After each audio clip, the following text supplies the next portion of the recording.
Assalamualaikum warahmatullahi wabarakatuh. Perkenalkan, nama saya Cynthia Ramadhani dengan NIM 2011-90322. Saya mahasiswi Universitas Islam Negeri Sultan Tasyaifuddin Jambi, Fakultas Tarbiyah dan Keguruan, jurusan Pendidikan Agama Islam. Baiklah teman-teman semua, di video kali ini saya akan membahas psikologis anak terhadap sekolah online pada mata kuliah Psikologi Pendidikan dengan dosen pengampu Bapak Iskandar SAG, MPD, MSI, PhD. Psikologis anak terhadap sekolah online. Dampak belajar daring yang telah berjalan sangat berdampak pada psikologis anak. Mulai dari rasa bosan dengan aktivitas di rumah saja, anak juga dituntut beradaptasi belajar dari rumah yang pasti berbeda dengan di kelas, sehingga hal-hal seperti ini bisa menimbulkan kondisi tertekan pada psikis anak dan berpotensi munculnya stres pada anak.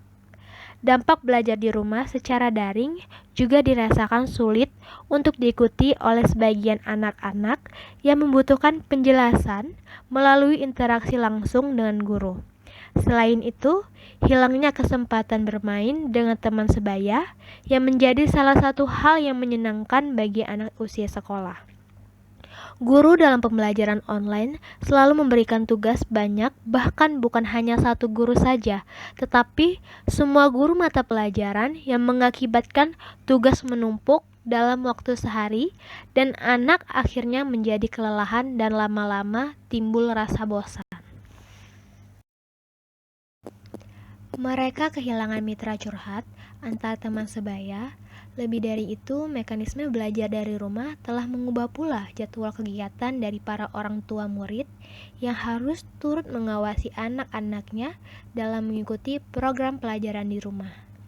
Tidak cukup hanya mempersiapkan anak-anak untuk bangun pagi dan persiapan mengikuti pelajaran sekolah, akan tetapi juga turut serta dalam proses membimbing dalam mengikuti tata cara pelajaran online dalam memandu anak mengikuti pelajarannya. Selama pelaksanaan belajar dari rumah, para siswa juga memperoleh tugas sekolah. Jika dalam pengerjaannya, tugas sekolah dominan diselesaikan oleh orang tuanya, tentu akan menimbulkan dampak ke depannya. Dampaknya, si anak akan mengalami ketergantungan pada bantuan orang lain, kurang mandiri dalam menyelesaikan tugas, dan cenderung menjadi anak yang kurang percaya diri. Dan bila suatu hari nanti anak akan kembali belajar di sekolah, di mana ia harus mengerjakan tugas-tugas sendiri. Kalau tidak dilatih mandiri dan percaya diri dalam mengerjakan tugasnya di rumah sekarang, maka ia akan sulit beradaptasi saat harus belajar di sekolah nanti. Lalu, kalau PR atau tugas dikerjakan oleh orang tua, hasil belajar atau nilai yang diperoleh anak tidak mencerminkan kemampuan anak sesungguhnya.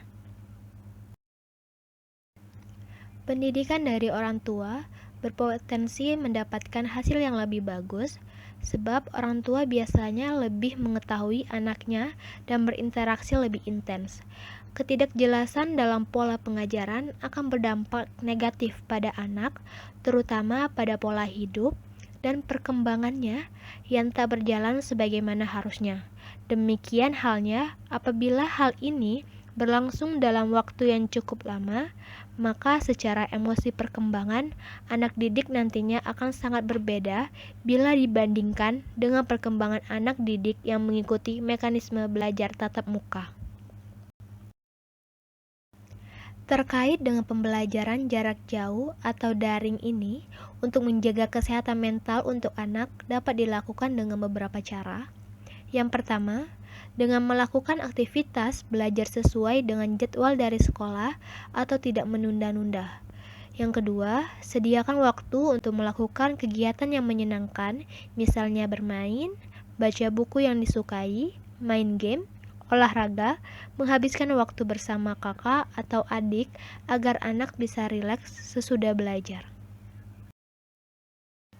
Jika mengalami kesulitan dalam belajar, bisa bertanya atau diskusi dengan guru atau teman melalui chat online, atau bisa belajar dari pengetahuan di internet. Belajarlah di tempat yang nyaman, tenang, sehingga bisa fokus dan konsentrasi. Sedangkan bagi para orang tua, disarankan tetap tenang dalam mendampingi anak belajar di rumah, kemudian mengatur waktu orang tua antara untuk mendampingi anak belajar dengan waktu bekerja atau mengurus rumah. Selain itu, jika ada kesulitan atau hambatan dalam mendampingi anak, disarankan tidak ragu untuk berdiskusi dengan guru.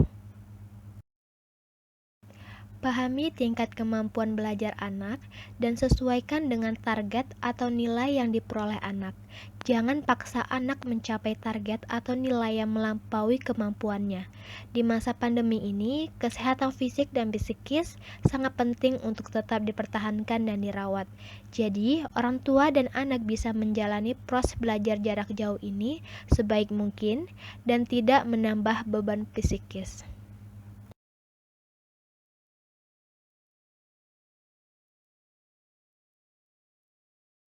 Teman, mungkin hanya sampai di sini pembahasan tentang psikologis anak terhadap sekolah online.